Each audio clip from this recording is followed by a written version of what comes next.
Hi there, this episode is an audio rip of a YouTube video.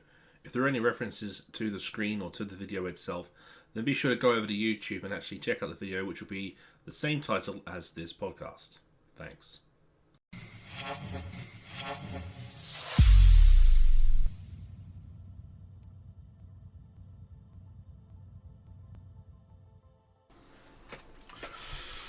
Hi. There's a Corrigendum. Very, very small one, which to be honest, doesn't highlight all of the problems in the standard, but they've brought this Corrigendum in. So I just did a quick video. John Watson, a much more covered video, but because of the series, I thought I'd just throw this on here at the back. So the Corrigendum's been released as a free download. I'll put a link into that. And there are 11 issues that they've highlighted. As I say, there are many other issues, especially grammar issues and layout issues, but these are the 11 that they've highlighted. And to go through them in brief, which we'll do now, the very first one here is the introduction of a colour of pink for functional earthing conductors. This actually is due to an introduction of 60445 2007, and this will be introduced from the 8th of September 2020, so it's bringing this in ahead of time. So a functional earthing conductor can be used for pink. Fine. This does confuse the issue with regards to the fact that you can have a pink functional earth and a pink line conductor for a control circuit. That does create a bit of confusion, but let's see what they say further down the line with that one. Moving on down, we have the obvious one here, and this is the labels. Now, as I highlighted in the training when we covered this in 514, the labelings are quite large. Apparently, according to the Pillix that proofread this, the person who then sent this to print decided to stretch these images to make them fit the page, and so they were printed too large. How the proofreaders couldn't actually verify that before it went to print, I do not know. But some idiot decided to adjust them, so that's applicable to this label and this label and this one, and pretty much all the labels in 514. It's quite embarrassing, really, for the IET anyway. When we go to next one, then we've got 701 illustration of the zones. Now, one of the zones describes as zone 0 bleeding in beyond the actual petition here. That would result in the space above remaining as zone 1. So they've adjusted the drawing. Okay, so yes, the space above zone 0 must be zone 1. Alright, so the illustrations don't match the description, and now they have been updated to match the description. We have luminaires and lighting installations, 710559. 710 is referencing medical locations.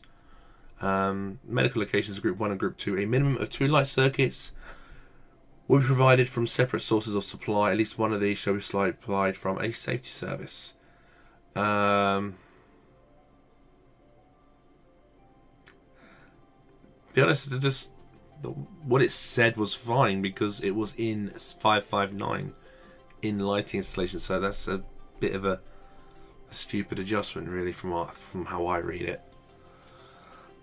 We then have an adjustment to a BSEN number, 60947-2017. So they hadn't introduced the more recent version. Obviously, Amendment 2 2013 was the one introduced, still in publication, and they haven't introduced the 2017 edition. That's now been updated for that, for circuit breakers. And as we go into Appendix 4, some very obvious thing that should be checked. Any referencing to 90 degrees regards to thermosetting.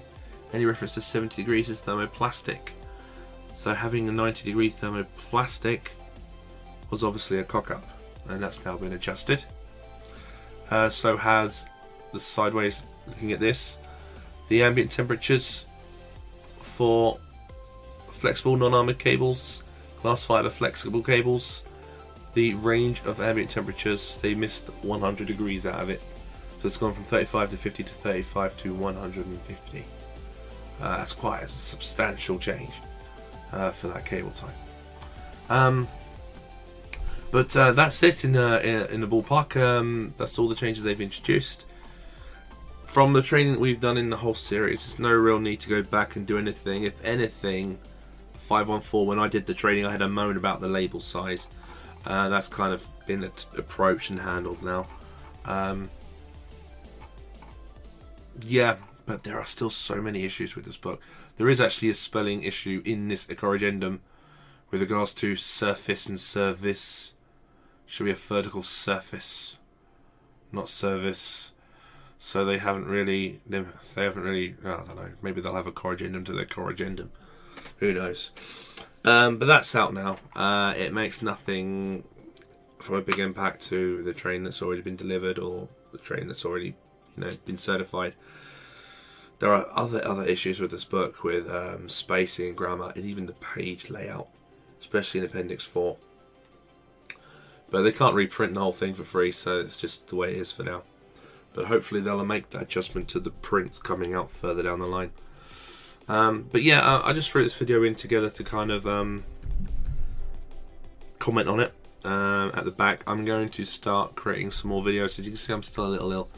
I'm going to start creating some videos out over the next couple of weeks to obviously fill requests for further support on the 18th edition and design and testing and other stuff. Alright, and hopefully do some industries talk as well soon. Alright guys, short and sweet. Yeah, good to see you. And more content in the new year coming up. See you later.